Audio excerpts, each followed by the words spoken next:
Le Figaro fête ses 200 ans. Du 14 au 16 janvier, Le Figaro retracera 2 siècles d'histoire à travers une exposition exceptionnelle sous la nef du Grand Palais.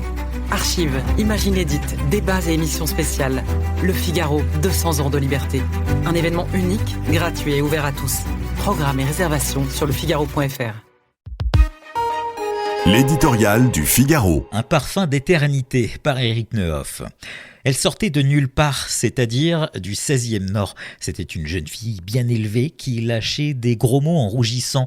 Cette tornade blonde déboula sur les écrans dans un pays d'après-guerre et qui n'avait pas encore goûté aux 30 glorieuses. Le triomphe lui tomba dessus avec le naturel qui convenait.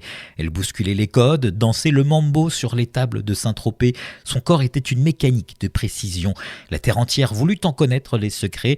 Bardot, c'était un don. Une évidence, ses rivales, mais lesquelles n'avaient qu'à bien se tenir.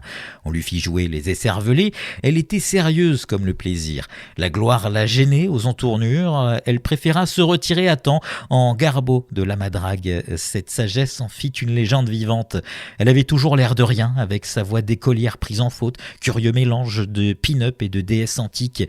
Le celluloïd semblait avoir été inventé pour elle. Des images surgissent soudain dans la mémoire. Le béret de Bonnie, une Harley Davidson, le début du mépris. La voici nue sur le toit de la villa Malaparte à Capri, emboutissant une 2 chevaux au volant d'une Rolls, se serrant un bébé phoque dans ses bras. Il reste des refrains de Gainsbourg, un parfum de vacances et d'éternité, des crises de larmes en noir et blanc.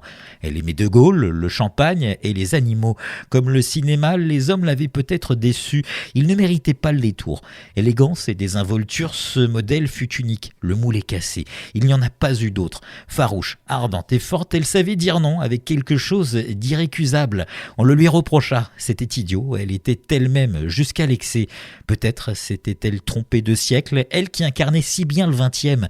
Désormais, le soleil ne se lèvera plus de la même façon sur un petit port varois. Elle fut notre flamme, notre drapeau, on l'a désignée par ses initiales. Aujourd'hui, on a envie de l'appeler Madame. Elle fut la Française majuscule. Le Figaro fête ses 200 ans.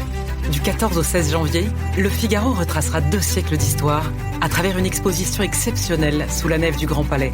Archives, images inédites, débats et émissions spéciales. Le Figaro, 200 ans de liberté. Un événement unique, gratuit et ouvert à tous. Programmes et réservations sur lefigaro.fr.